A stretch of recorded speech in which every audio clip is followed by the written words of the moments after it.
what he's into and what he's been working on. So without any further ado, I'm going to release this. This is a trailer for Shaded Dreams. So, is it Don or Derek? It's David. David, so what are your plans for the future? To stay away from you.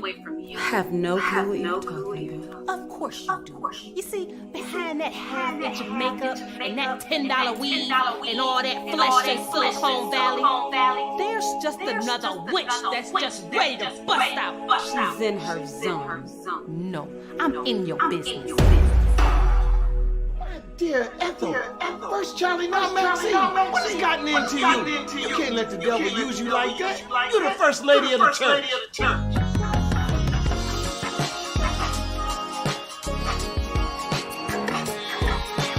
are you having here?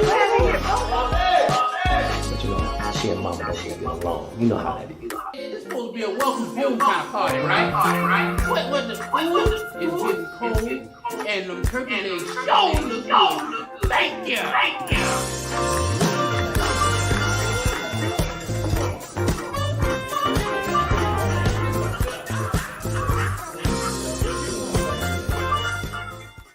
thank God for placing you in my life. No. You listen to me.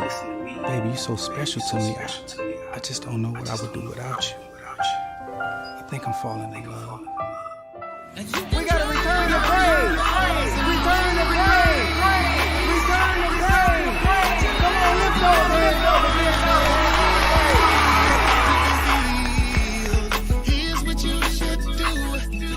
You can't see the forest for the trees. Can't you see that they're trying to push him to be pastor and not you? What are you talking about? Dad already said I'm gonna be the one pastor.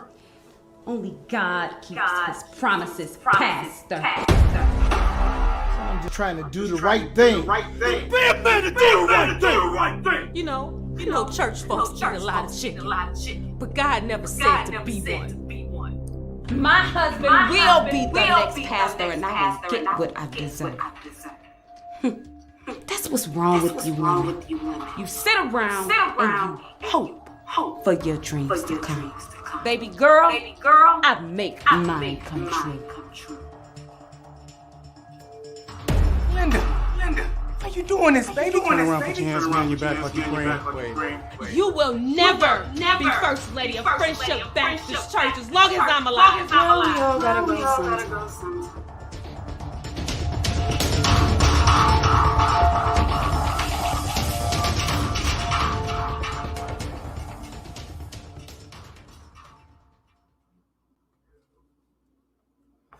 Wow. Now, I've seen that trailer several times and I still get pumped.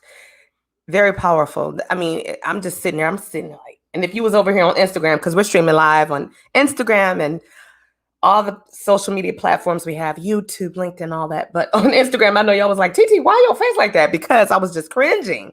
Because it's just like, I can't wait to see the full movie. I'm excited about it. And so I know the work that TJ does with productions. So I'm just super excited to be able to see what he's going to do with this film. So without any further ado, I'm going to bring him into the building. Please welcome Mr. TJ Hemphill.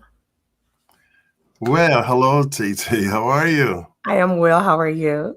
Good. All is well. I cannot complain at all. You know, Okay. that was a good trailer, but we got to bring the echo out of there, though. So, did you hear the echo?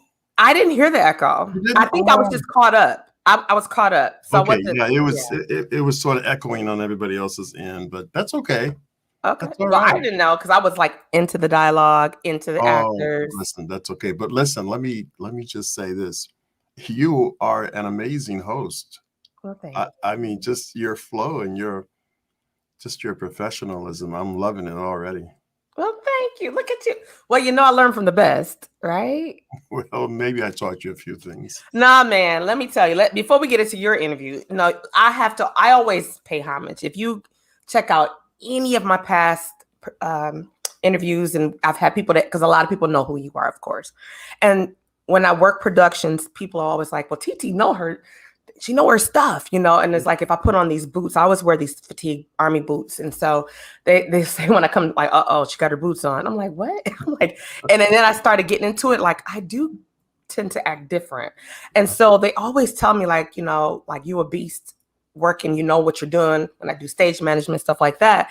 And I always say, well, you know why? Because I've learned from the best. And so I'm like, you were the very first playwright to give me the opportunity to be a stage manager. And so I'm gonna forever be grateful for that because I learned from you. And so you have me at a level where the bar is a certain level. Yeah. And when I come in, I'm looking like, that's not what I'm used to. Like, that's wrong. And so it's kind of like, I can't even allow people to teach me incorrect or try to, I'm like, no. And sometimes I'll turn something down. I'm like, no. Yeah. So. Well, I am grateful that you were there for me to be able to utilize. I thank God, you know, for you and your humility and your work ethic is unmatched. Thank you so much, because it really helped the productions to succeed. I appreciate that. Much love to you, TJ. Now, I'm excited, and it's just an honor to have you on the show. Like, I know you. I've known you a long time, but I feel like, oh my God, I'm interviewing TJ Hemphill, right? So it's like, but yeah, it's just separating myself and being a host. Yeah. First of all, you're just amazing. You know, you're very creative. When you talk, we listen. And you know, one thing about even when you upset, like you have to be like, is he mad? Like, I could be upset because you don't show that, but we know it. Like, if you know TJ, you know.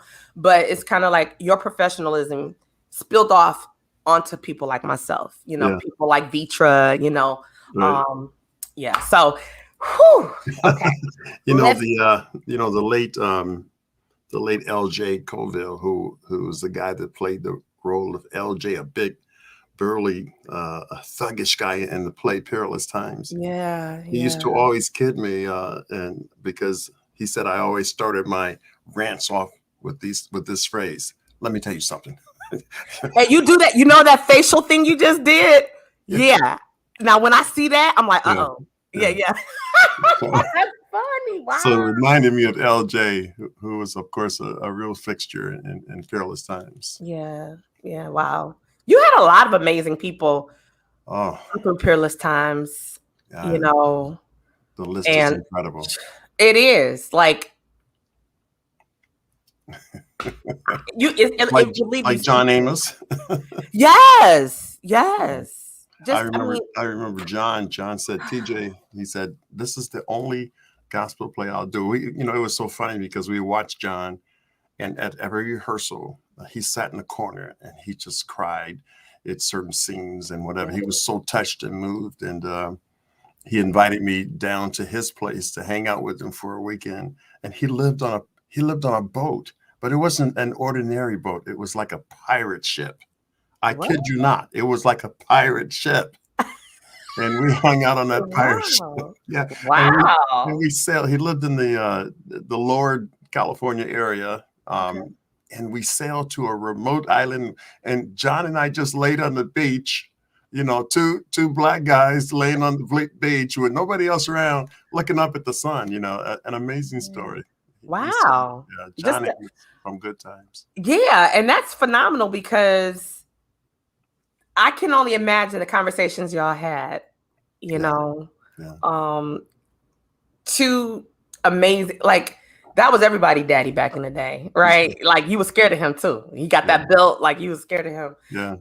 But your opportunity that you extended and you have extended to people from all walks of life. I know you also tend to, I'm going to jump ahead. Because this is almost like I'm about to just start talking to you. No, we're not going to do that. I want to stay professional, but because I can just talk to you for days because there's so much history between us. But not only that, there's a lot of history within you. And so I finally got to have you on this show to unpack and talk about Shaded Dreams. But there's a lot of things I wanted to talk to you about, and I'm going to just, save it so I can give you an invite, and that means you got to come back again. Okay. Yeah. So let me jump with this. What inspired you to become a playwright? Well, I want to go back to the beginning for a moment. Okay. And the beginning to me was a little school that's hidden behind Ben Carson High School. It's just a little building. If Detroiters ever drive by, and you'll see this little dark brown building. It's called Spain Middle School, but in my day, it was called Lincoln Elementary. Okay. And at Lincoln Elementary, I was able to just be a part of every cultural program, whether it was singing or being a part of the plays or whatever. All of that was so special to me, and it was just wonderful being a part of that particular school. And the amazing thing is that it's still there. You know, Detroit has this ugly habit of tearing down some of the things that are so important to people. But I grew up right across the street from Lincoln Elementary. And by the way, when I say across the street, I'm talking about the Brewster Projects. Oh, so that's where I was raised, in the Brewster Projects. Okay. And a lot of decent people came out of the Brewster Project. You know, back in the day where you said, hey, you either come out with the funeral or you come out going to jail. But God bless me. And I'll never forget the day that we left there. But to make a long story short, I was part of so many different programs. And I had an old friend who was part of the Wayne State Theater program. And she was doing a show called Pal Joey. And I went to see it at the Bonsdale. And when I saw this show, the lights and the sound and the costumes, and I had the privilege of being backstage, and I saw people running around and all that excitement, you know, the stage manager yelling 5 minutes to places and whatever, all that stuff just excited me. It just ignited everything within me. And when the show finally started, oh my God, I was just amazed. And I knew that was something I wanted to do.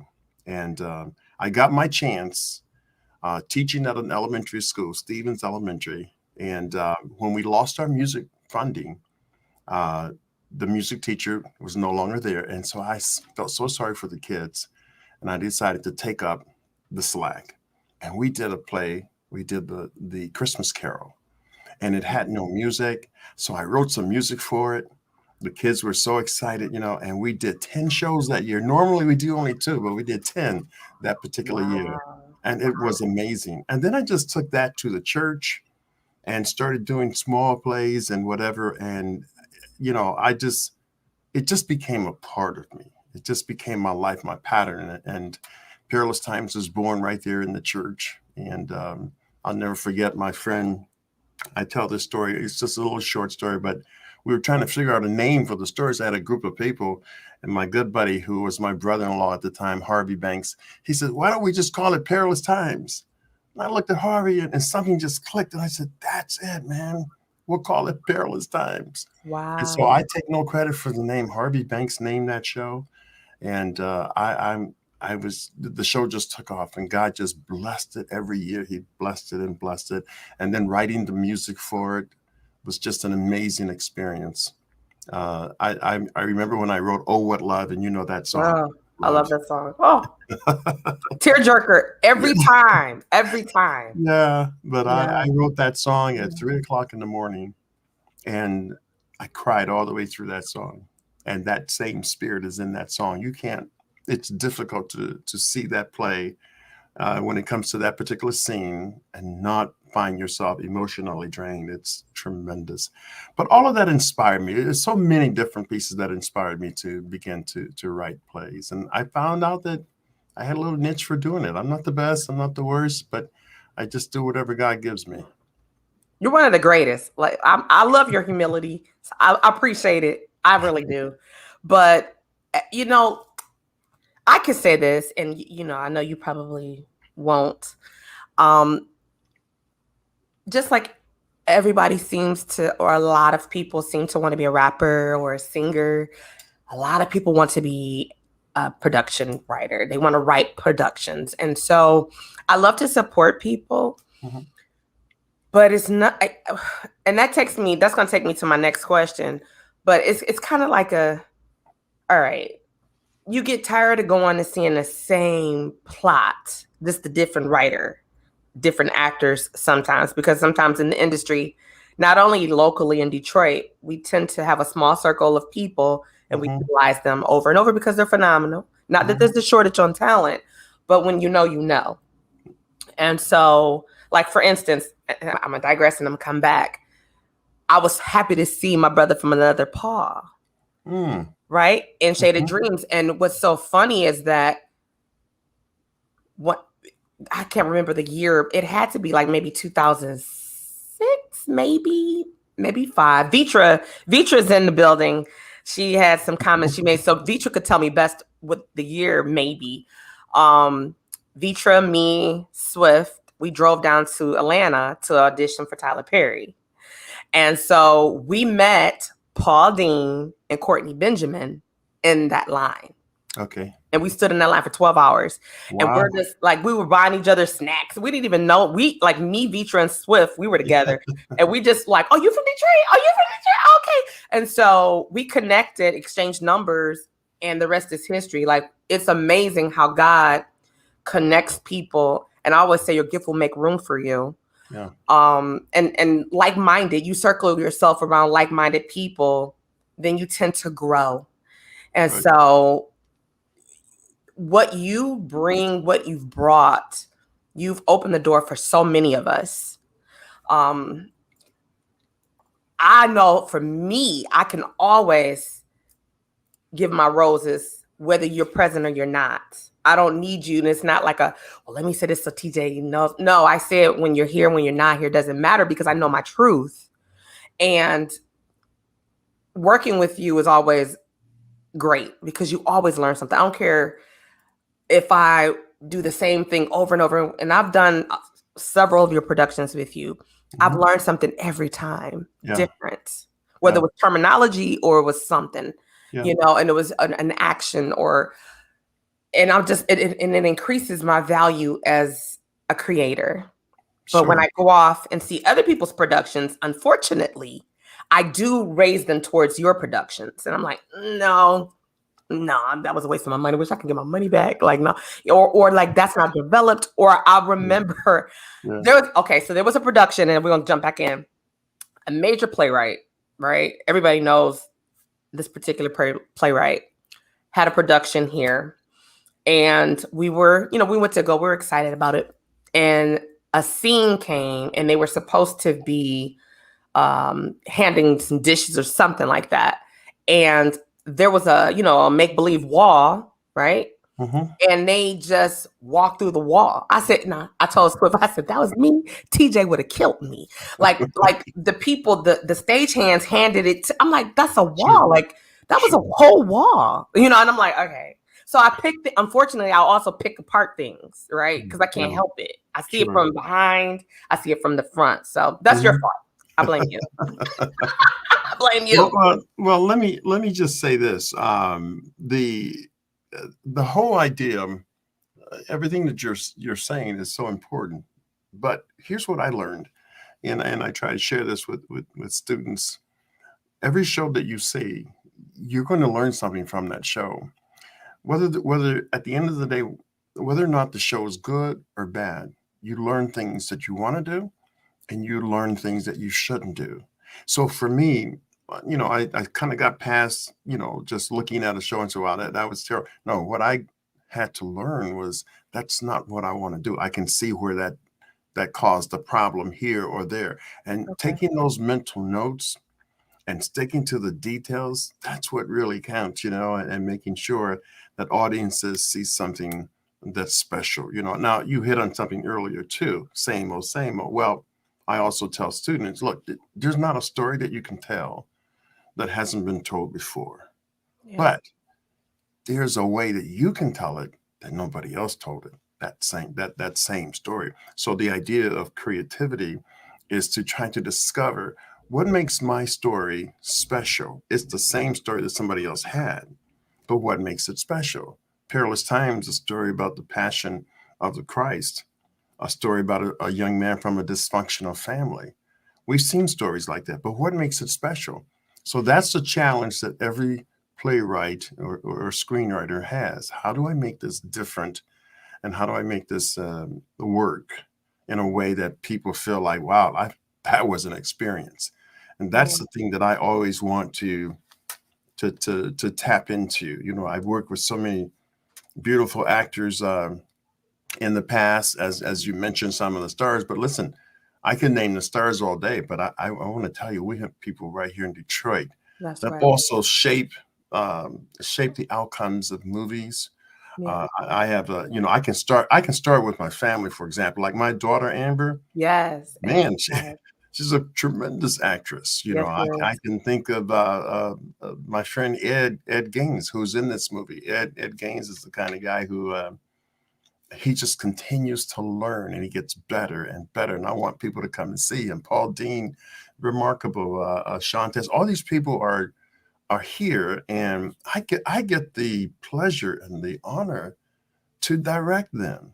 And that's how I look at it. It's an honor to do that, And don't forget Corey. Oh my God. I mean, listen, Corey McClure is one of those guys. He's just, I told Corey, I said, man, you missed your calling. You can still get it, but you got to listen. You got to listen with that ear and then that inner spirit. But Corey should have been in Hollywood a long time ago. But it's special. When I first met Vitra, you mentioned Vitra, I just said, wow, what an amazing actress. Whatever I needed from her, she was able to deliver. Yeah. And one of the reasons why people can do that is that as a director, you got to learn to set them up in the right situations. Set them up in the right situation that can bring the best out of them. That's one of my challenges as a director. But it's an amazing story. I mean, you have I remember Paula. Remember Paula? She was your set designer. And then we ran into her in Atlanta. Yeah. We were on the set and we saw little G, Gary. Yeah. And so when we were behind they had it separated, and I'm looking like, is that little G? And I saw him yelling. I'm like, hey, little G. And somebody was like, is that G from Silk? I was like, yeah. So I'm like, little G. And he's looking. He's like, oh.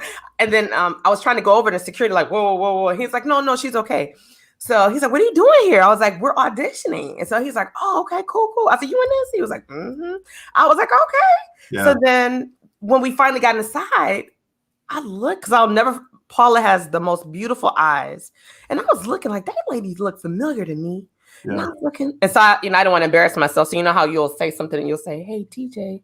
Because like you said, kind of low, because just in case that's not them. So I was like, hey, Paula. And she turned around. And I was like, hey. I was like, it's TT. Yeah. And she's looking at me. And she's like, oh, wow. And so I went over, hugged. I'm like, what are you doing here? She's like, I do a lot of set designs for Tyler Perry. I'm like, shut up. I said, I just seen Gary outside. Yeah. And so I was, she said, go and break a leg. But I think of that and I say that because these are people that you have worked with. Paula was a member of Christian Tabernacle Church, yes, where I was a member, and I was already doing plays there. And so we were doing the annual Christmas show. And we were doing a show called The Return of Mr. Scrooge. Yes. Yeah. John Gray was in that. Master John Gray, yes. Yes. And so we were trying to figure out how to cut costs. And the pastor says, well, I got a lady here that does interior decoration. I said, well, it's a difference between doing interior decorations and set designs, Mm-hmm. And he says, well, T, just give her a try, So I said, okay, we'll see. So I gave her the opportunity to do the set.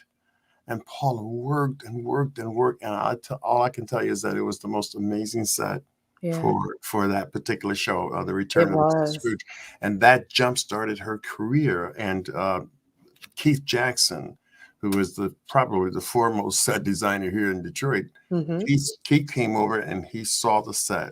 And he was absolutely stunned and amazed at what he saw. And so he started giving her work, and the rest is history. I mean, that's all it takes is that one yes, Yeah. So, but it goes back to me saying that you provided a platform, and it wasn't just for yourself, where it's like, I just want you to do, I know people talk and people connect and refer people and things of that nature. And so it's almost like when you're a police officer for Detroit or a firefighter, and you go to any other state and you say, well, yeah, I'm from DPD. They're like, oh, yes. Oh, we already know, right? And so this is my truth. This is what I know for a fact that has happened for me. When I send my resume to people, you could put anything on the paper. Uh-huh. I'm more of a person. Let me show you what I'm working with. I'm going to show you my skill set. And so when people are like, dang, you know your stuff. I'm like, yeah, I work with TJ, and so people know who you are. And they're like, their expectations then become, oh yeah, you should know then. And it's like, they expect me now to have that level of professionalism because of them knowing or working with you directly. Yeah. It's an amazing thing, and I just, I'm just grateful to have had the opportunity to work with so many wonderful people right here in Detroit. Yeah. And everybody has been a part of Perilous Times. I can think of Fred Hammond. I can think of Karen Clark Sheard and Vicki Winans, Orlando. I mean, the list just goes on and on. My kids grew up in Perilous Times. My son, Paul, was one of the original. He was the original little kid that got killed. That King Herod sent all the men out to find this little young Christ child. Yeah. And Paul was just a skinny little 5-year-old. And so Jeff Mickens, who played, as you know, played the role of the evil Herod. Yeah. He had no problem lifting Paul up. Paul weighed all of about 35 pounds. Right. But you got a standing ovation every night. So the stories are just like spokes in a wheel. I can point to almost any person and just tell a story about that person's experience, whether it was in Perilous Times or The Return of Mr. Scrooge. Grandma fans. All men can be dogs. All men can be dogs. Had with that, working with Little G. You mentioned Little G. Little G was in Perilous Times, and he did a fabulous job. Yeah. Even the late Debo was part of Perilous Times. Yeah, that was like, what? Because you have it in your mind. Tommy Ford, I know. Yeah, so we've had I've had a wonderful opportunity, as I said, working with these people and directing them, and so now I just decided to move forward, and do some other things. So let's tap into that. So is there a difference when you write a script for a stage play versus when you write for the silver screen? Yeah, absolutely. No question about it. Well, both of them entail the ability to look forward. And when I say look forward, I mean you have to be able to see the problems that you're going to have connecting scenes in a stage play. For the production to work, the director has to be able to see what's coming next and how am I going to do it and make it seamless.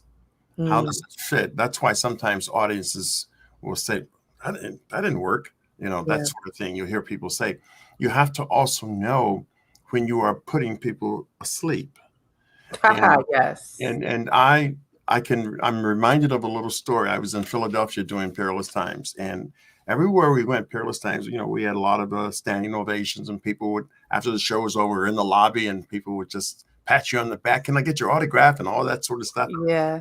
And so I'm going to tell you this story, and I'm going to tell you just like this little lady said it too, and she'll have to forgive me. So anyway, she walks up to me, this little old lady, and she's all of about 4'11", maybe 5 feet at the most. And she looks up to me and she says, "Are you the writer of that play?" And I said, "Yes, ma'am." Chest was stuck out, and I'm waiting for the autograph thing, and she says, "Well, I like that play. That was a good play." She said, "But you damn near put me to sleep in that first quarter. You gotta change that first scene. That first scene ain't right." She bawled me out. Wow. She absolutely bawled me out. So you know what I did? I went back to my room, my hotel room that night, and I rewrote the entire first part of the play. Really? Because I didn't want anybody to be bored. And so listening to people, the ability of a director, you have to know when people are giving you criticism that you can use, and criticism that's just so far out, they don't even know what they're talking about. So, but it's important to listen. And so when you're writing plays or you're writing screenplays, you have to know, you got to be able to look ahead at a lot of things. In movies, it's even tougher. See, I admire people here in Detroit, people like Darren Brown and Tamarcia Jones and all these folks, and Janaea Black, all these people, Dennis Reed, who have been doing this stuff long before me. Right. the ability to put a movie together is so drastically different because you have to think about the editing process. Oh, If you wow. don't know what you're doing, your editor is going to have a nightmare. It's going to take him forever to put that film and put that piece together. So as a director, you've got to know what shots you need to take in order to have a breakaway kind of scene. It's all kinds of things that you have to look forward to doing in a movie so that it can work, so that your editor is not sitting there pulling his hair out trying to figure out how do I make these things connect. Right. So writing also, you can't just write a story if you're going to be a screen. Now you can be a writer who just writes a story like I wrote, and I'm putting a plug up here for the book, but I wrote this is a novel, Perilous Times. Now you can write a novel, and a novel can take you all over the place. Okay. But when you're writing a stage play, for example, you can't have 1,000 scenes on the stage like you can in a book. So how do I make everything connect? When you're doing a movie, of course, you can go to more locations, but you can't have too many. Otherwise, your movie's going to cost you $5 million, or more. Right. That's right. Hollywood has that kind of money, so that's why they do that. Right. But it is a difference. It's a drastic difference. And I learned so much doing this first feature film. I had the pleasure of working with Swirl Films and Tridescent Films prior to this. And when we pushed out All Men Can Be Dogs and Love Won't Let Me Wait, which starred Clifton Powell and Lamont Rucker from Why Did I Get Married? And Vivica, of course, was in that one as well. Yep. And but I discovered that there are so many pieces to making a movie. And so this movie experience that I'm having now, man, I tell you, I can't wait to do the next one because I want to put together all the stuff that I learned from this one. And I'm not saying this is a bad film at all because I don't think it's bad. I think all the guys did a wonderful job and hope people enjoy it. But just to be able to take that new knowledge for me and infuse it into the next play, to be able to just, oh my God, I can't wait for the experience. It's going to be great, I'm excited. It's crazy because this will be the first time that I will see your work in this way. Mm-hmm. And I know about the book because I know I have reached out to you and we talked about it and you weren't ready, but I'm gonna need you to get ready because I want to talk about that book. Not tonight, but I want to bring you back and talk about the book. Just being a writer, like your style, you are different. Like, even though you're right when you said earlier that there's not a story that hasn't been told that people are doing. It's like, we're not reinventing the wheel. However, it's how you tell the story. Mm-hmm. What inspires your creativity for you to be in the midst of celebrating your production and this little old lady comes up and tells you about that first scene, for you to go back to your hotel room that same night and rewrite the whole first part? That I think that's probably difficult for the average writer, because a lot of people, you hear people say, oh, I had writer's block, or I have to be in my mojo, I have to be in my zone to write. So you can just write like that? Well, I will say this, being very honest, there are times when it just flows like crazy. I mean, I just write, I'll stay up till 3 or 4 in the morning writing. And then there are times when I do get the writer's block, but I have enough sense to now know, put the pen down, get some rest. And when you start to, when you're in the business as long as I've been in the business, you know what happens? You start writing. I mean, I can think of 20 to 25 plays that I started writing and never finished. But guess what? There's a scene in one of those plays that I can use in the one that I'm working on now. There's a line that I can use in the one that I'm working on. And so many of these things are grafted in and become a part of the new piece, Okay. May not be able to use them in the previous play anymore, but that's okay, because God gives you these, what I call feeder information. It's just, these are plugs, that you can use. Yeah. But it's important, and I'm glad you're talking about this, because unfortunately what happens with a lot of writers, because they want to move ahead to a finished product, sometimes they force certain scenes or force certain dialogue or whatever. And again, the audience sits there and say, well, that didn't make sense, Right. And I understand it didn't make sense because the writer didn't give himself an opportunity to let it flow properly. Letting it flow properly also has something to do with understanding the structure of a movie. I mean, if you start with the exposition and you go to the rising action, the inciting action, and then you go to the climax, you go to the falling action, you go to the resolution, the conclusion. If you have that formula together, you're halfway there. But if you don't know anything about that formula, and it's in every movie, every movie has a protagonist and an antagonist, but the protagonist is not always a human being. Sometimes the protagonist is a tornado or a hurricane or an earthquake, So just understanding the different elements of writing is important. Listen, in my first book, when I wrote Perilous Times initially as a novel, it's like watching a movie in black and white. And the one I have now, when you read it, it's so much more colorful. It's so much more impactful because you learn how to use words that are meaningful words. And sometimes you use words that people have never heard. In my play, The Short Side of Life, the writer or the gentleman in the play, the husband, is a little annoyed because his son from college has called and asked him for some money. And he says, listen, what do you think I am, the bank or something? And then his wife looks at him and she says, oh, George, don't be so parsimonious. And George says, parsimonious? And then the uncle chimes in and says, yeah, parsimonious. It means you're cheap. So if I was going to ask you, what does that mean? If you see the experience of teaching children in school and ELA classes came into focus there. Okay. If I use a word like that, I need to make sure my audience understands what the word, so I will cleverly sneak the definition into the dialogue. And so the audience is not left wondering or picking up their phone and Googling the word, trying to figure out what something means, Yeah. So all of that goes into writing. All of that's part of trying to communicate with your audience. Now, here's one last thing concerning the writing. A lot of people, whether it's screenplays or whether it's stage plays, a lot of writers like to do what's called the twist, a twist. Yes. You never expected that, Yeah. Sometimes the twist is so sometimes it's so obvious, it's so contrived that it doesn't make sense. It makes absolutely no sense.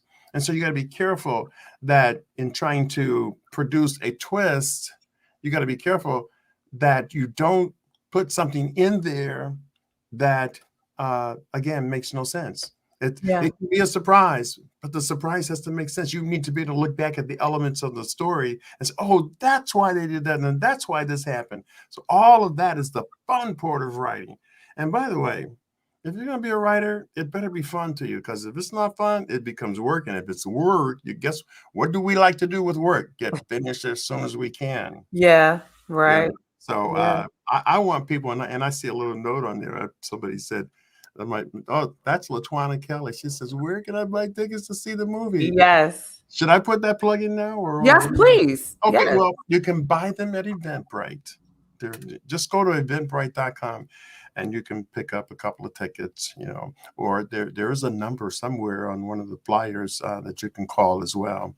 And but listen, all of that is so important when it comes to writing.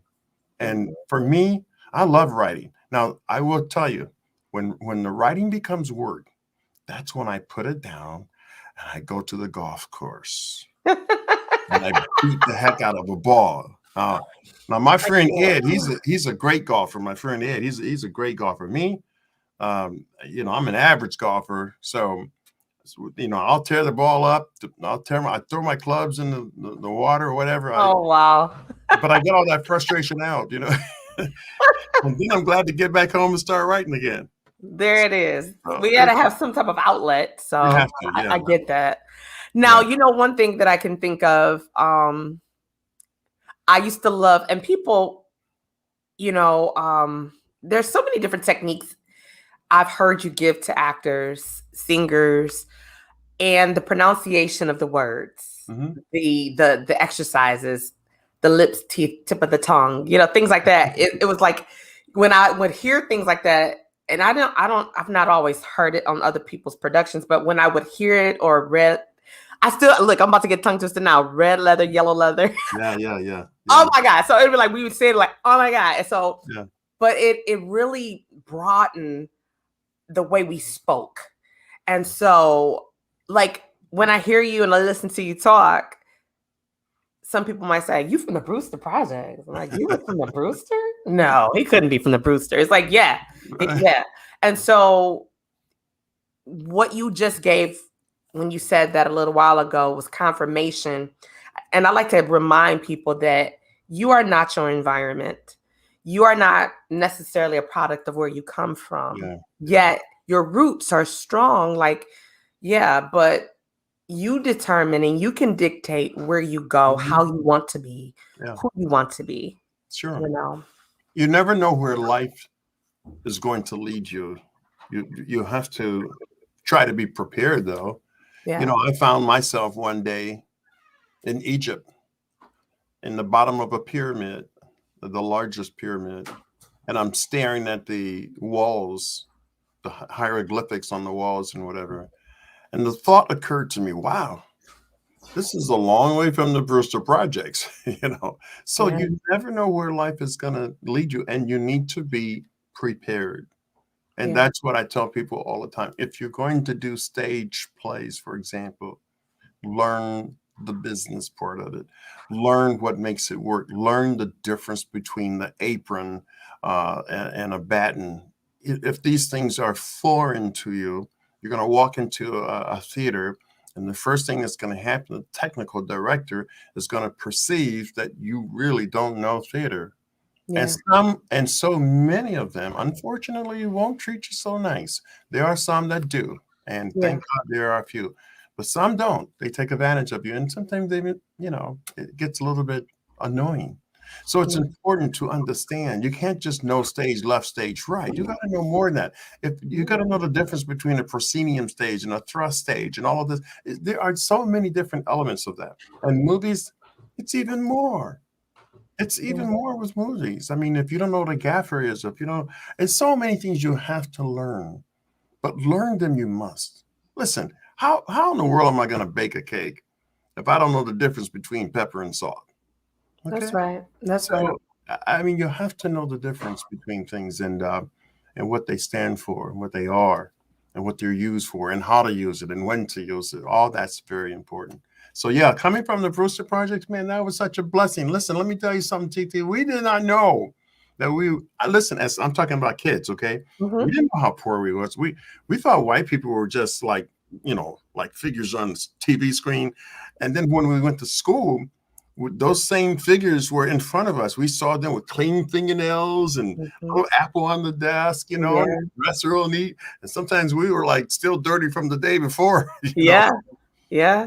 But we didn't recognize the fact that we were poor. We learned to use what we had. We went to the junkyard and we made our bicycles. We made our sleds. We did all of that kind of stuff, That's right.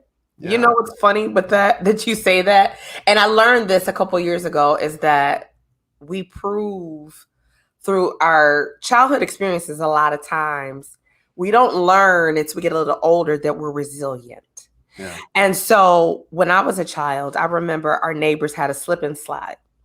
And so I asked my mom, I said, Mom, can we get a slip and slide? She's like, I can't afford that. I can't afford no slip and slide. So she's like, you better make you a slip and slide. So I was like, okay. So I was sitting there like, how the hell I'm going to make a slip and slide? I'm looking like, okay, it's yellow. They put their little water holes in there and the water coming. I'm like, how am I going to make that? So I was sitting there. I was like, oh. So I started thinking. I said, okay. So I went in the basement. I got a set of her old shower curtains. I took them outside. I took a stick and I broke it down where it's real thin. And I made it like a stake. And I put it to pin it down into the grass. Went in the house. Now, this is where I went wrong, but whatever. So I went in the house. I got her dishwashing liquid. And so I was pouring it all over. I got our water hose and then I wet it. And we were running and sliding down it, right? thank God we didn't get blind or anything like that. Our neighbors saw us with our homemade slip and slide, left their slip and slide to come play on ours. Uh-huh. And I was like, my mom, she got mad because I used like all her dishwashing liquid, but it was just like on the level of that was our slip and slide. And so we make things happen. Sure. When we don't have, and like you said, we didn't, like, I knew we didn't have like what my friends would have or my neighbors would have. Sure. But, and a lot of times, often I would live vicariously through other people. Well, and it made me who I am, though. Well, let me say this. You see, the lack of something often brings about the creativity that you need, and later on in life, sometimes when you don't have all the stuff that other people have, it makes your mind click. How do I get the fun out of what I want to do?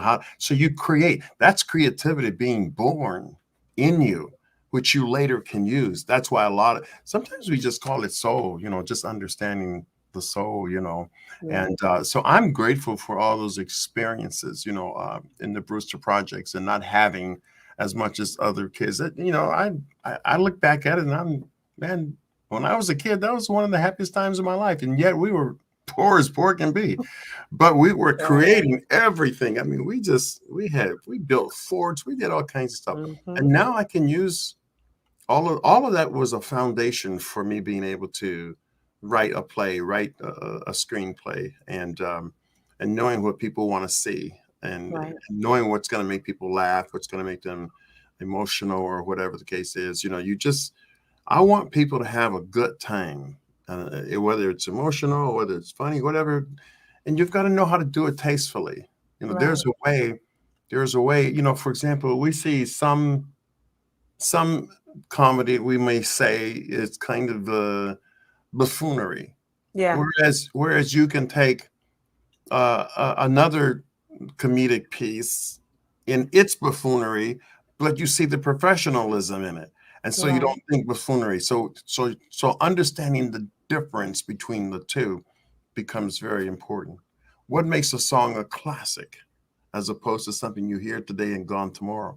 Why do certain songs stick around for decades and decades? Why did it? Because there's a melodic happening. There's something happening in terms of the melody that is so different from what you've heard, but it's something that touches the spirit. That's right. Like when you think about Somewhere Over the Rainbow, the very notes themselves is nothing special, but it's the order of those notes that makes it special. And so it sticks with you. Creativity is a monster, and I admit it's something I just enjoy, and so this film is giving me the opportunity to show and demonstrate some of that creativity, and it's going to be fun. I can't wait to see it on the big screen, Now, let me ask you, with the development of the characters, how did you go by first of all, where did the title, let's back up 1, 2. Where did you get the title Shaded Dreams? Well, Shaded Dreams is the title reflects a woman's desire and dreams to become a first lady. And of course her dreams are shaded. There's something wrong with what she's seeking, because she wants this title and she wants this position for all the wrong reasons. And so someone said to me the other day, they said, well, why do we have to show a Black woman in an evil position or in a position? Why don't we show the positive? And I just said to the person, listen, you know what? When it comes to this whole field of movies out here, there are certain movies that demonstrate all the positivity you want to see. But sometimes they're very boring. Yeah. And when you have a movie that doesn't move you, doesn't have an antagonist, so to speak, what does that movie do for you? You sit there and you watch it, and when it's over, you leave, and you got nothing to say about it. And the reason why is because there's no friction. So you got to have friction in movies, unless it's a comedy. If it's a comedy, that's different. And comedy is all about timing. So I think it's important to know and understand that you're not going to please everybody. I can't listen. I have people who have walked out on Perilous Times. I saw them with my own eyes walk out. You want to know why? Because when they came to the theater, they were looking for strip clubs. They were looking for dope and all that other stuff. They were looking, that's what they wanted. Right. And when they didn't see that, the moment Perilous Times switched from being a dysfunctional family to a young man trapped back in biblical times, that said something to their spirit that I don't know if I don't want to see Jesus right about now. So they left. Yeah.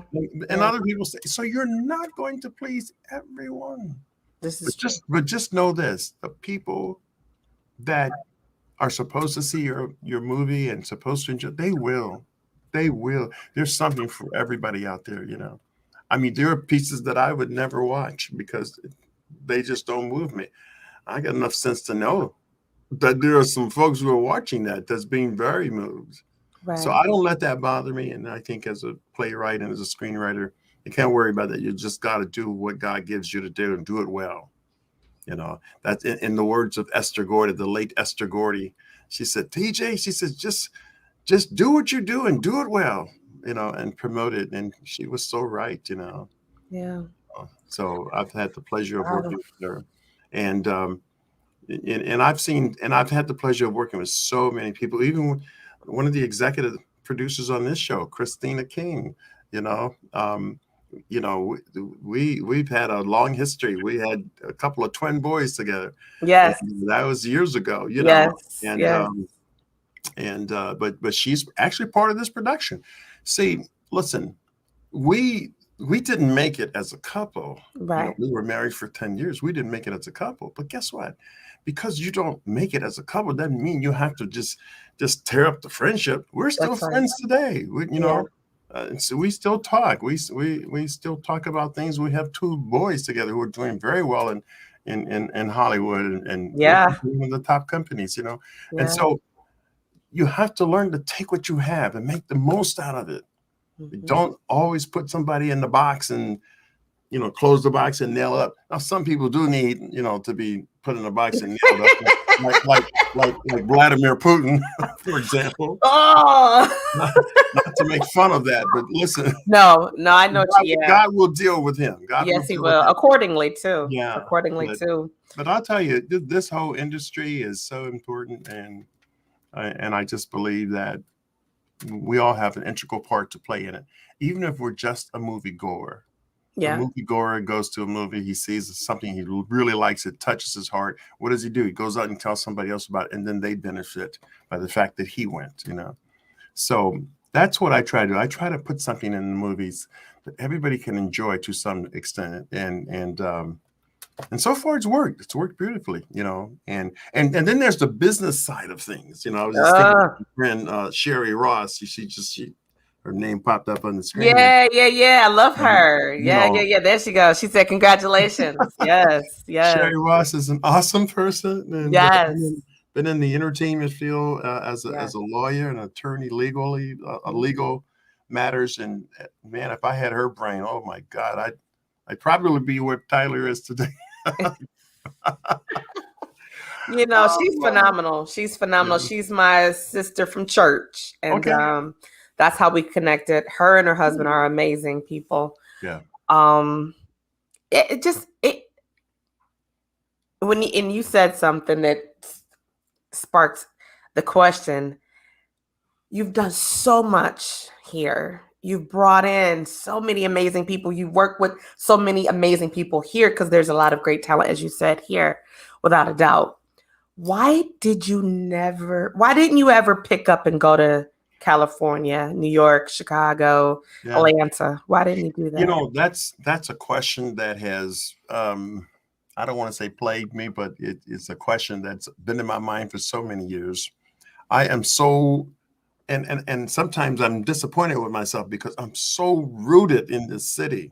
Yeah. In this city that it's difficult for me because my daughter, I mean, I can't tell you how many times she says, Dad, you need to just come on down here to Atlanta. You know, you'll meet so many people and blah, blah. Yeah. But, you know, I'm here in Detroit. I love what I do. I've had the opportunity to work with so many children who are now, listen, I got kids who are now grown and they're dentists, they're lawyers and all kinds of stuff, and they still remember Mr. T. And so just being able to impact their lives to me has been very important. It's been very rewarding.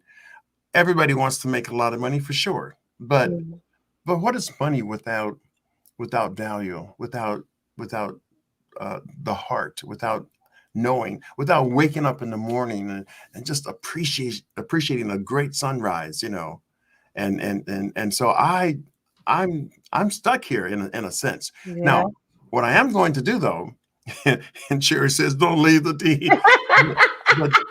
but what I'm going to do, I am going to do a little bit more traveling now that I'm not teaching anymore. So I'll be able to go to LA or Atlanta and hook up with people and work with them, and then come back to my city here because I still love Detroit, and so it's amazing. I love presenting my works to the people of Detroit because one thing I know about Detroit is, man, they know good stuff when they see it, and hear it, for the most part. It doesn't always work, but most of the time it does, so I appreciate the city, and I hope that the city can appreciate the work that I do.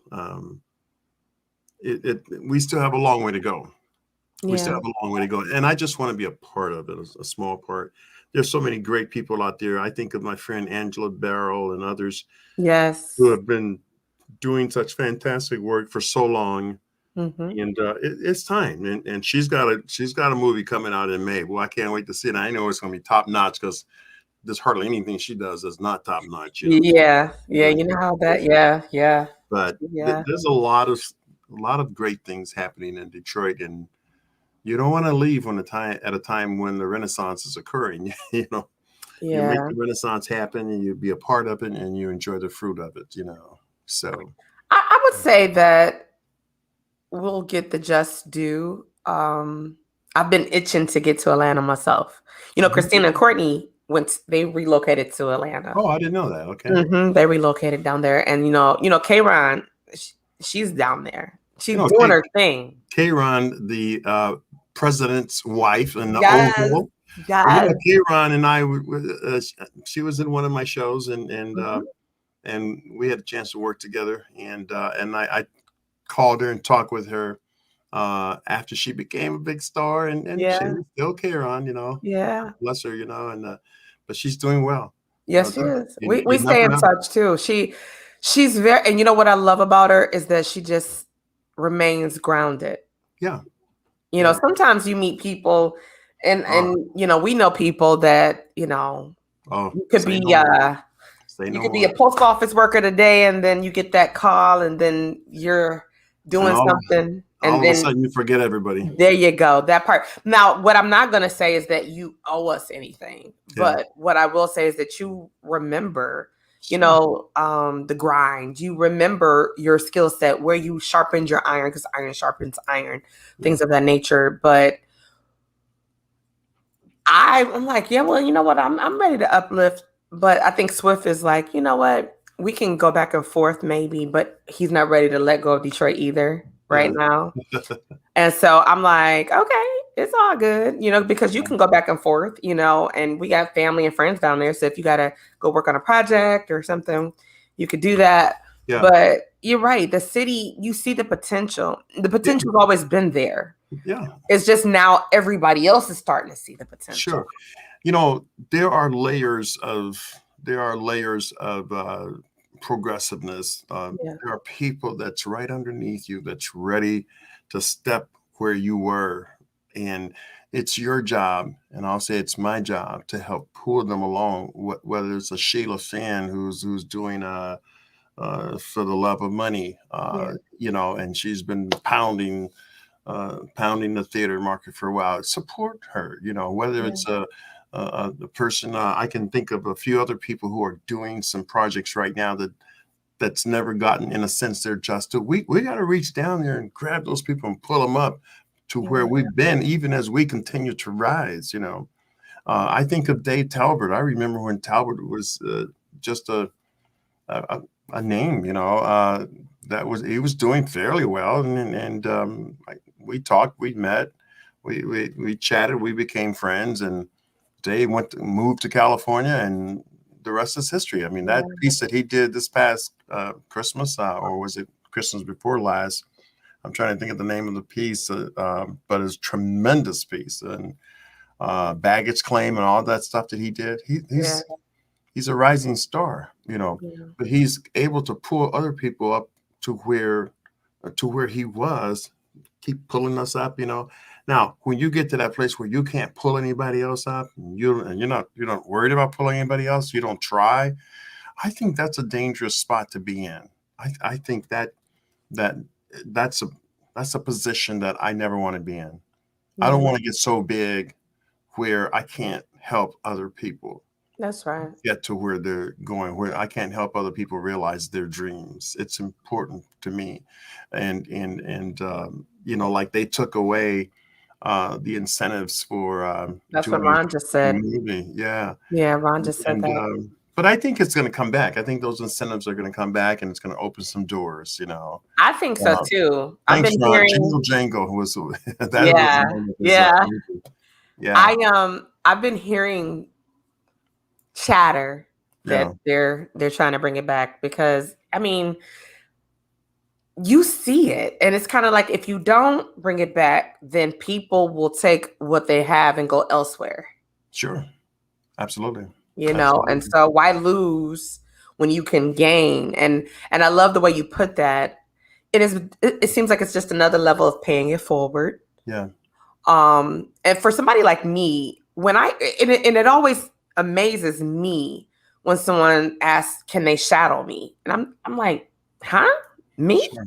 I'm like, and they're like, but you just make it look so easy. I'm like, and I guess I get in a tunnel vision, because when you know, and you just kind of flow.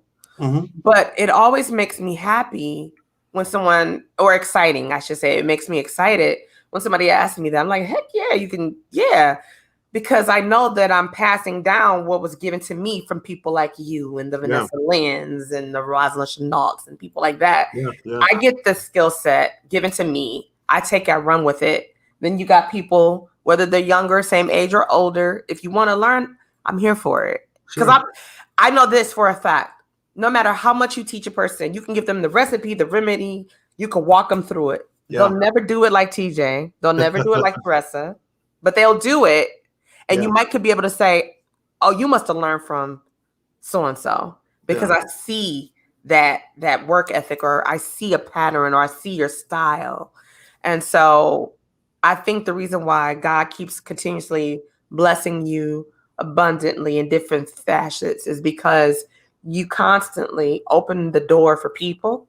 You constantly present a platform, unapologetic about giving the opportunities to people. When you say that, I think about a friend of mine, and sometimes you don't know why you're doing what you're doing, but you do it. And later on in life, you realize why you're doing it, because God gave you that gift to give. The scripture says if you're going to give, do it with simplicity and do it cheerfully. And you open doors. But I went to a lady, her name is Beverly Glenn. She was one of the top organists in the city. Tremendous musician, singer. She had a group called the Beverly Glenn Concert Chorale. And everywhere they went, they showed what professionalism looks like in the realm of gospel music, and they did it well. They walked in with their heads up, and they weren't yapping and talking and acting crazy and whatever. They sat down, they waited for their chance to sing, and when they got on stage, they tore it up. And I think about how I tell my actors, because I've been to plays where I've seen actors. If I go watch a play and I see an actor that's in the play, in the audience during intermission, I'm going crazy. I better not see any of my actors in the audience during intermission. You want to go out there and yak with your friends. That's so unprofessional. So you learn things by watching. But getting back to what I was about to say, I went to Beverly and I said, I need to take some organ lessons from you. And she looked at me and she said, She said, Hemphill, listen, you need to take lessons from that kid right over there. She pointed to this young man. He was 17 years old. Really? And he was sitting on the organ, and he could play. Man, could he play. He was awesome. And you know what his name was? What? His name was Thomas Whitfield. And if you've never heard of the Thomas Whitfield Company, boy, you have missed something. Anyway, I went to Thomas, and I asked him about giving some lessons. And he said, well, we'll see about that. I went to his church for the next 2 or 3 weeks to just listen to this kid play. I would play at my church, immediately leave, and go right over to his church and listen to him play. And then I got this little crazy idea. I went to him, I said, Thomas, I said, why don't we start a choir? And he said, I don't know. And after 2 weeks, he finally gave in. He said, okay, let's do it. He said, I got the name for it. I said, what do you have? He said, we're going to call it the Hemphill Whitfield Concert Chorale. I said, no. I said, that's not the name. That's not God. So, he said, well, what do you call it? I said, I already got the name. We're going to call it the Thomas Whitfield Company. Thomas was only about 9. He couldn't have been much more than 18, 19 years old. Wow. And that started that group. And I was the group's first director. And the rest is history. Thomas became the maestro of all maestros when it came to the playing gospel music on the organ. Every major organist today has some Tommy Whitfield in him, you know. Wow. So you never know what God is doing, but to allow yourself to be used by God, that's important. Yeah. That's what's important, you know. And don't be so mighty on yourself. You know, I don't want to lecture people. I really don't. You know, I came here to talk about the movie. You know what? No, let me be clear here. So you're not lecturing. I'm actually going live also over on Instagram. Okay. And unfortunately, StreamYard doesn't allow you to connect Instagram, but I know that we have people over there, and people are loving in my live what they're hearing you say. Okay. So like Terrence, we know him as We See Greatness in You. He said, I see greatness in this show. And so, you know, he travels the world and he's done some amazing things. And so he's very intellectual, very involved, and just, so no, you're not lecturing, you're educating. I told people you're going to drop some jewels and they better be ready to catch them tonight. I said that. And so, no, you're doing, as you say, you're doing exactly what you're supposed to do. We have taken this interview down the pathway in which it was supposed to go. You know, we can write things, we can talk about things, but when divine order is in full effect, you must let it flow. Sure. Excellent. That is so true. Yeah. I hope that people will come out and watch the movie. It's only in about another, 8 or 9 days. Next Saturday. Yeah, the 19th and 20th, right? 19th and 20th at the Riviera in Farmington. And it's a really nice theater. It is. The Riviera is part of the Imagine chain. And a lot of people don't know that. But I didn't know that. You just educated me. I didn't know that either. Yeah, they're powered by the Imagine group.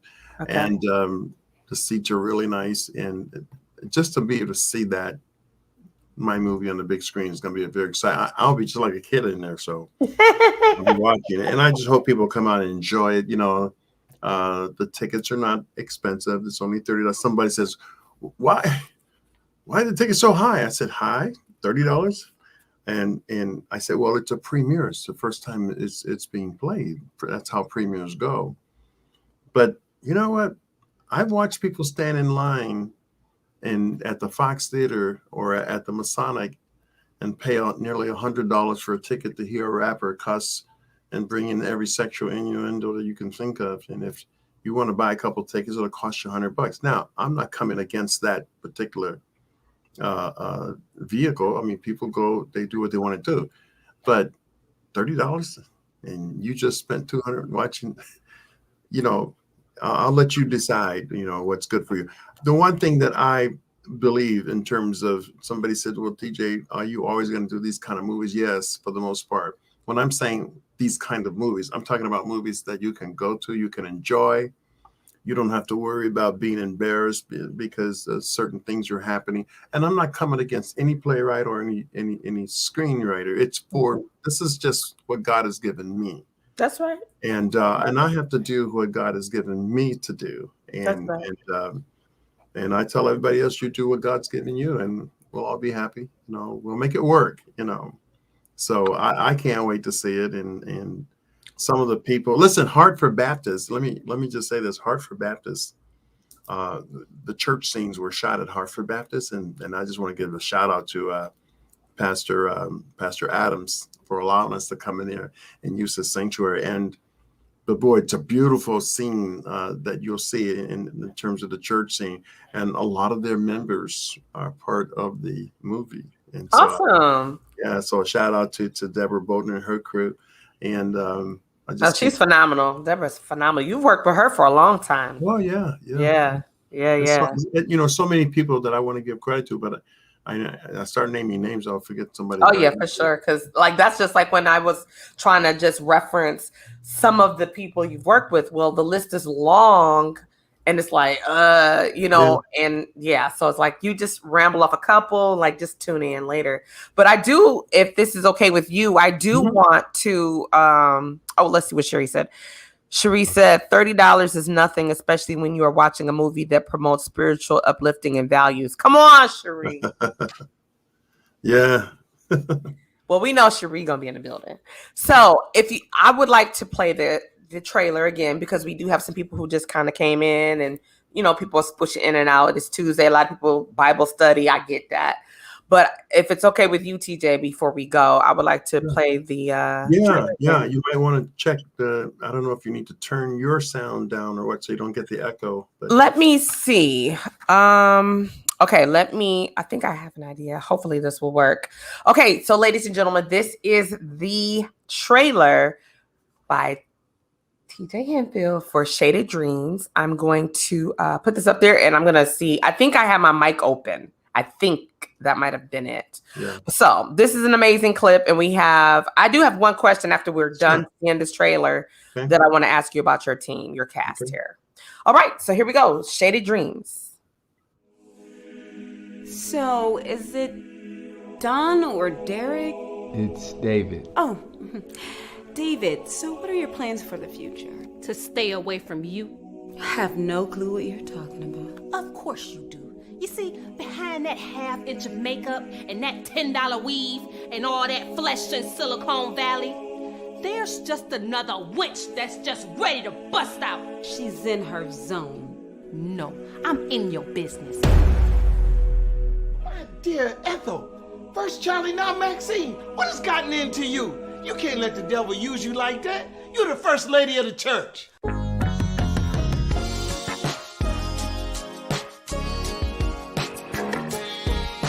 What are you having here, Proto?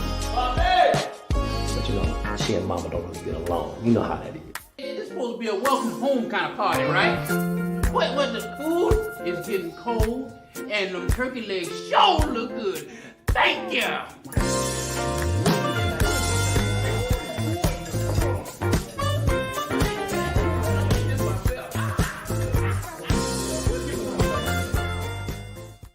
Thank God for placing you in my life. David, listen to No. me. You listen to me. Baby, you're so special to me. I just don't know what I would do without you. I think I'm falling in love. We gotta return the praise. Return the praise. Return the praise. Come on, lift those hands up and give God a hand clap of praise.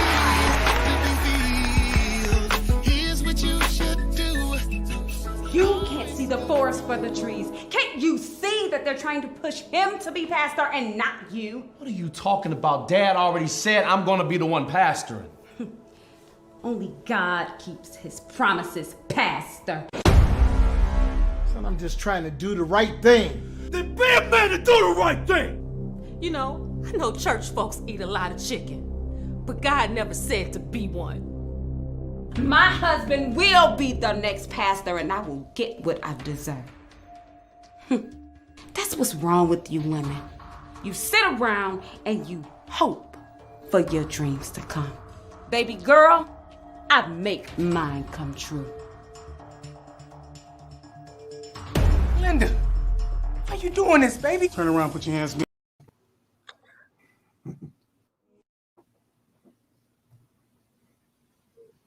Something happened over here. My computer is doing something's buffering. Oh, that's okay. That was most of it.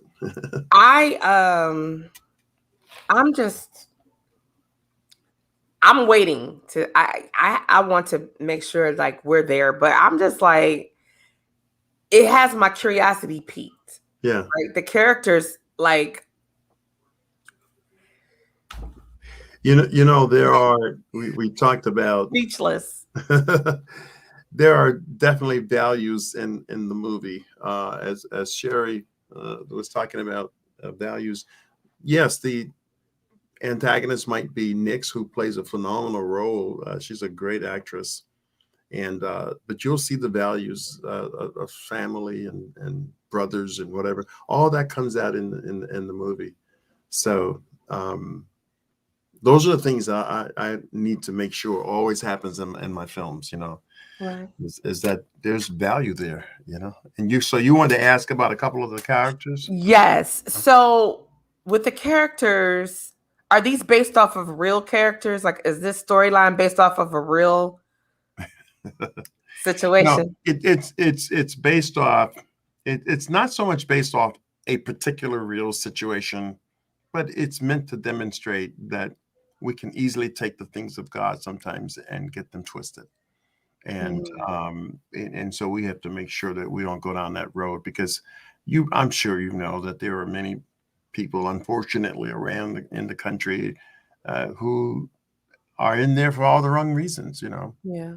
And this is a story about that. But in the story, we're able to bring out other values that are just as important as what we see on the sort of negative side, But it's not necessarily a true story, but true situations. These situations have occurred, whether it's with a man or whether or not it was with a woman. So, but I want to make it.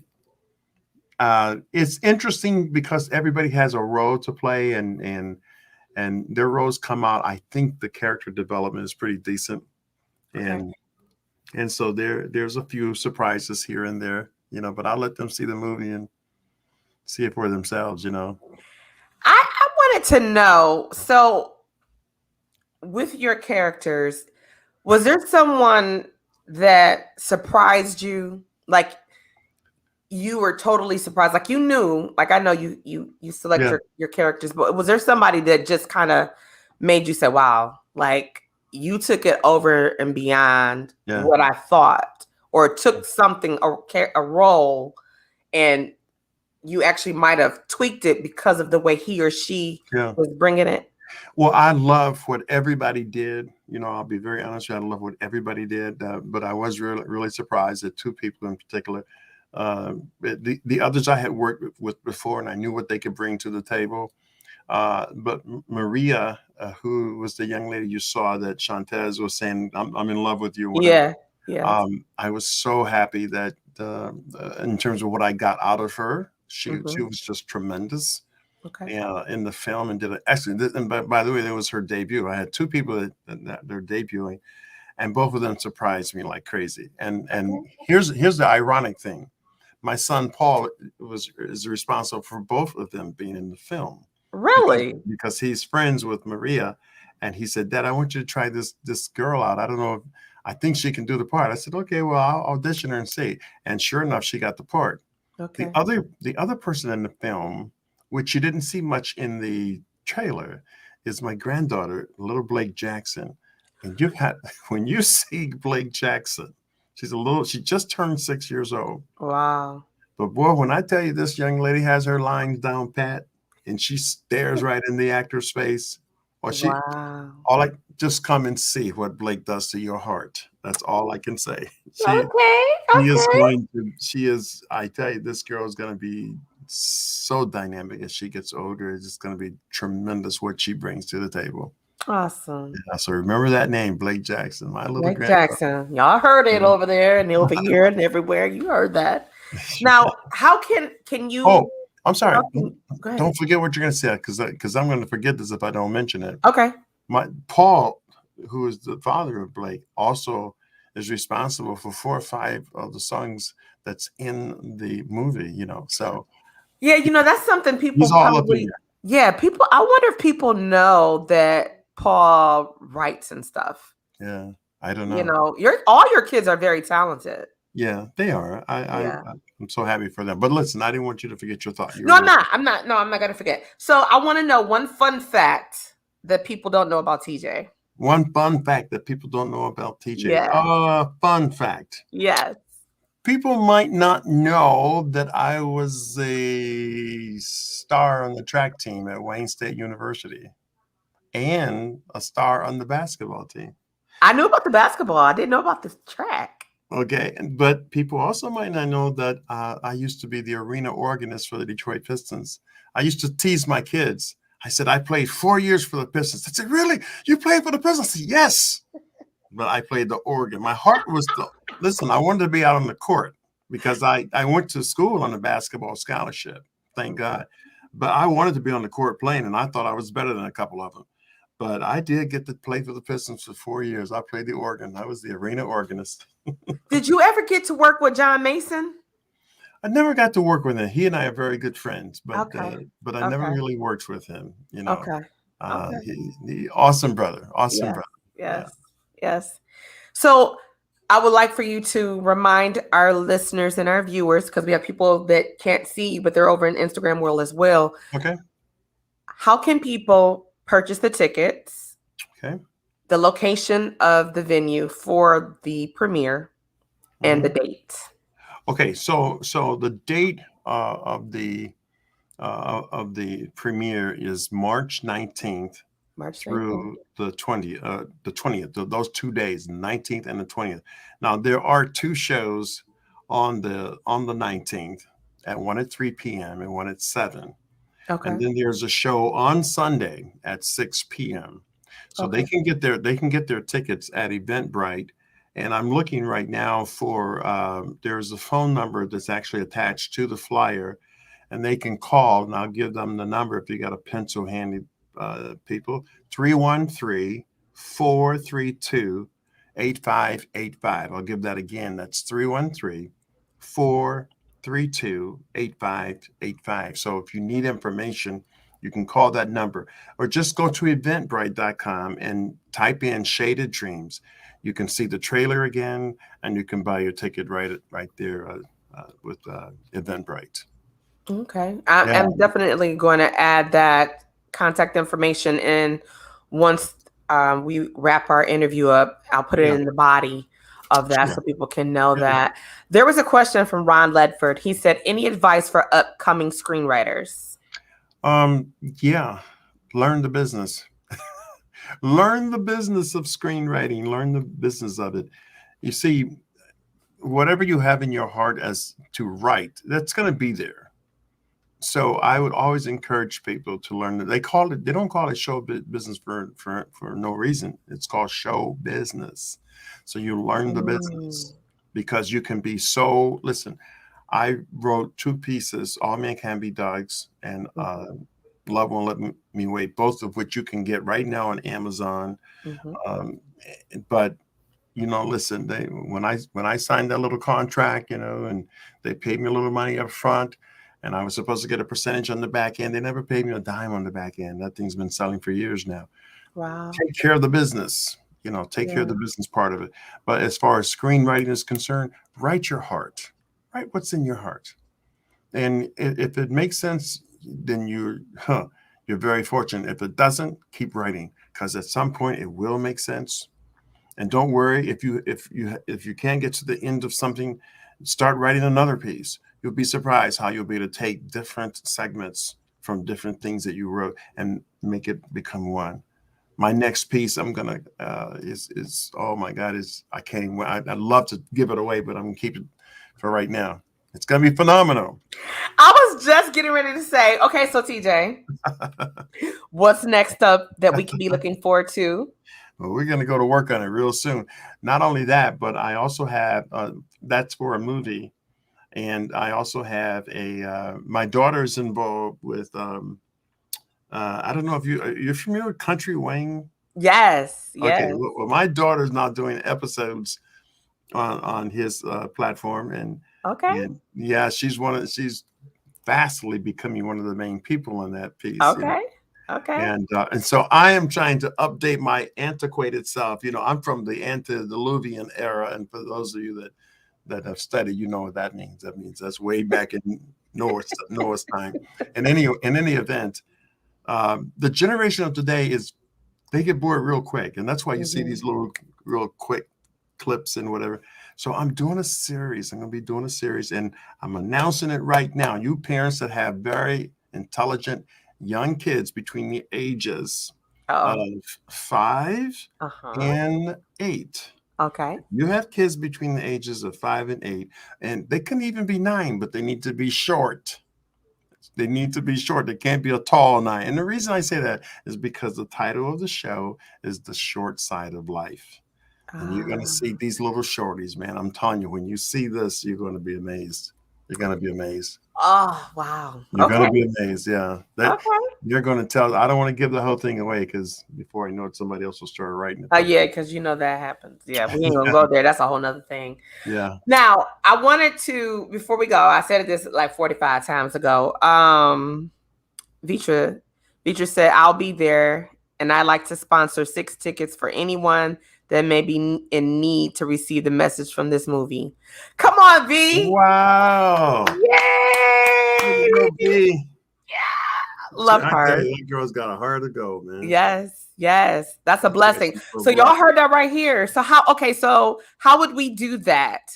How would we do that? So the best way to do that is to just Vitra and I have been friends for years. So she's got my number. She can just call me and I'll tell her how to do it. And it won't be any problem. We'll put their names on a master list we have at the door, and all they need to do is show up with their ID and boom, just go right in. So how are we gonna choose, or how will we know? Like, look over at Instagram. They said, that's great, V. See, I love it that they can't see you, but they hear it. So, okay, Vitra. Oh. Kyra B said, I'm on. Kyra. And then so Cherie said, wow, I have a 5-year-old drama king at my house. He is in videotaping himself. Oh, okay, wow. So he's gonna be coming through auditioning. Sounds like a good candidate for that. Yes. So that's with that blessing. The 6 people. Mm-hmm. How will we choose? Want to do that? How will we choose? Yes. Well, here's the best way to do it. Your show comes on every what? Every Tuesday. Every Tuesday. So what I would suggest is using next Tuesday for some kind of way where you can have people to call in with their names. And if you have one of your assistants to write the names down, put them in a little bowl and just pick 6 people out and send the names to us, and we'll be more than happy to put them on the list.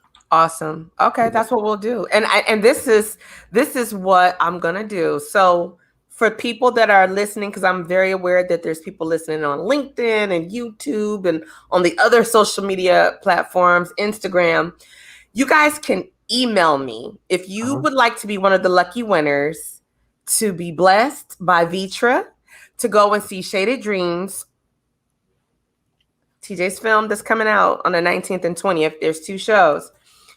Then you email me at ttfromthed@gmail.com. I will take your names. I'll put it inside of a little bag or a hat. And during next Tap In Tuesday, next week, I will draw the 6 names live. Great. That's a great idea. Yeah. Who's Kyra B? Kyra Montgomery. Takira. Takira Bowden? Uh-oh. Was that? I thought it was Bowden. Kyra B. Wait a minute. So, and wait a minute. I'm trying to figure out, is that the same person? No, yes, you on it. Is that am I on it? Yeah, you're on it. She's gonna beat you up. She's gonna beat you up. See, obviously, I'm in trouble. She's gonna beat you up. She's gonna beat you up. She's gonna beat you up. But yeah, that's a phenomenal thing. And thank you, V. So That's awesome. And so here's the so are we gonna do, and this is a question to you, TJ and Vitra. Do you guys want to do three sets? So two. Somebody can win the evening and then the Sunday show? Or how do you want to do it, TJ? I would prefer that, and this is just me as my promoter's hat is on. Okay. So I would prefer the 6 people come to the 3:00 show, because that way, if they enjoy it on Saturday, they'll get a chance to tell somebody else about it. Gotcha. Who can come the next day or whatever, or come that evening. Okay. So that's important, you know. So all 6 people will be, and then I can also recognize them. Nice. Because I'm going to do a little spiel right at the beginning and right at the end. So I can recognize those 6 people. Compliments of, okay. Thank you, Kyra. Stevens. Yeah. See, Kyra's. Kyra beat you up. Listen, I'm trying to get this next movie to be a secret, and she's putting it out there, you know. So take it down. No, I'm just kidding. Kyra and I worked on a project that she started years ago called Colorblind, and I had the honor of directing it, and I made some edits in here and there, and I've got some other stuff that for the movie part of this is going to be really, really exciting. So we're going to work together, and one of the next movies is going to be Colorblind. And when you see this story, boy, I tell you, it's a humdinger. It's going to be a gut-wrenching, you know, powerful piece, Colorblind. Well, since we're getting this exclusive, how can people, if they wanted to audition for your upcoming projects, how can they do that? Well, we're going to make announcements via Facebook and maybe in your platform as well. Yeah. But as soon as this movie is over, we're going to do auditions for both the next movie and the episodes of The Short Side of Life. Okay. And so we're going to go into that audition mode in the month of April. Okay. And, because I want to start shooting sometime in June, you know, and actually The Short Side of Life, we may even do that a little sooner, but definitely I want to start shooting the movie sometime in June. So the auditions will begin in April, you know. Okay. Well, I'm gonna shake off my little hat and yeah. It's been a little minute since we've done something together. It has been, and I've always enjoyed your spirit, because you bring that positivity, and that's important, you know. Thank you. I've had the pleasure of working with some very positive people, you know. Don't get me wrong, there's the other side too. Yeah. But that other side just helps you to grow and appreciate the ones you do have. Thank you, Kyra. Yeah. And she's a real talent, you know. Yeah, Kyra, you know, she's getting ready to have an event on the 26th. Excellent. Yeah, and so that's going to be phenomenal. I'll be having her and Vaughn on here, so we'll be. It's coming. Everything is coming really fast, and so this is the season, and you got to know your seasons, ladies and gentlemen. You got to know. So here's a reminder. If you want to be one of the lucky winners to be blessed with a ticket or two to see Shaded Dreams, courtesy of Vitra, then you need to please email me at ttfromthed@gmail.com. I will take the names, submit it, enter them into a hat or some bowl next Tuesday. Tap in Tuesday. At the top of the hour, I will draw the 6 lucky winners. So again, you must be in compliance. Email us at ttfromthed@gmail.com. Yep. And we will take those names and put them on a master list, which my assistant keeps that master list. And let me give her a great shout out, because I tell you, she does so much work for me. Lakaya Neal. Oh, look, she's here. She says, come on, dear. Okay. She says good deal. I tell you, she is the real deal, and she does so much great work for us. and I just appreciate her. And like you, she's a very positive individual. I look forward to meeting you, Lakia. Yeah, Lakaya. And she just doesn't mind, putting the sweat in and making something happen. Thank you, Lakaya. And my whole team, Sandra Jackson, all of those guys, Sandra Jackson, my team is just phenomenal. I just thank God for all of them.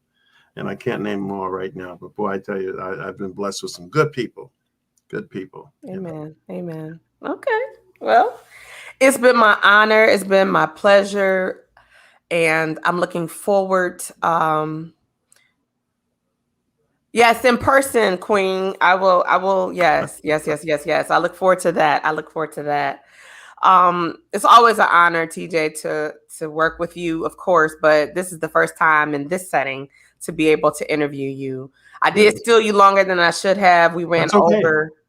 But I believe that when things are going great and this divine order is just there, you don't interrupt the atmosphere. You just let it go. And so with that being said, I wish everyone a great evening. It's been a wonderful Tap In Tuesday. TJ, you were an amazing guest. I would love for you to come back. And actually, when you get ready to start casting, I'd love to have you come on and talk about that process and just let the people know. Sure. For all of those people that are in the acting world and singing. Are you going to be looking for only actors? Are you going to be looking for staff or singers? What are you going to be looking for? Well, primarily actors. Okay. For those two pieces. And what I would love to do at some point is, particularly with the Short Side of Life, when we get the final cast, I'd love to bring them right into your building and just or they can be here right surrounding me, and then you get a chance to hear these guys, Oh, yeah, phenomenal. It will be phenomenal. And I just want to thank you for having me on your show. You do a phenomenal job, phenomenal work, and I will be tuning into you. Oh, thank you, TJ. That means a lot coming from you. You know how you are. It's hard to sit you down, but to know that you see the work and, you made it on here. So I appreciate it. This is amazing. I'm looking forward to seeing the production, but I'm looking forward to seeing the movie. Yeah. You got a great cast, and you got the trailer got me like sitting on the edge, like, because you getting all these emotions, and you're like, you want to know what's going to happen. Yeah. And like the rest of you have to be like me. You have to just go and see what's going to happen. Just got to come see it.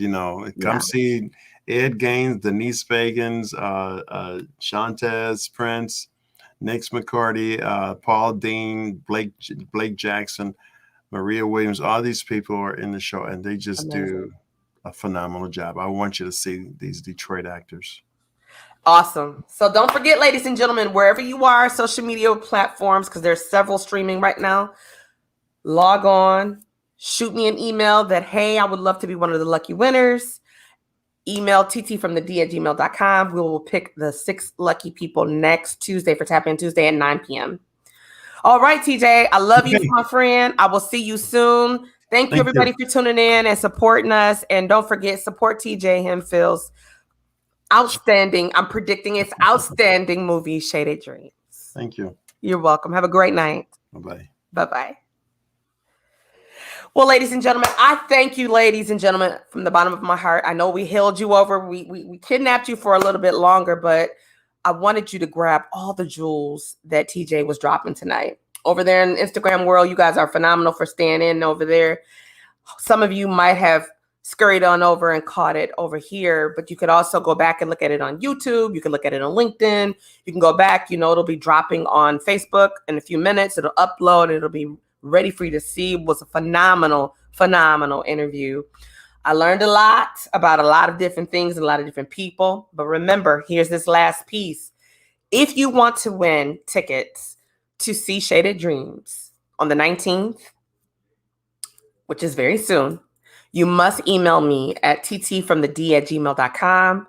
We will pull the 6 lucky winners 9:00 p.m. next Tuesday, Tap In Tuesday. I'm going to have an amazing guest. Next Tuesday.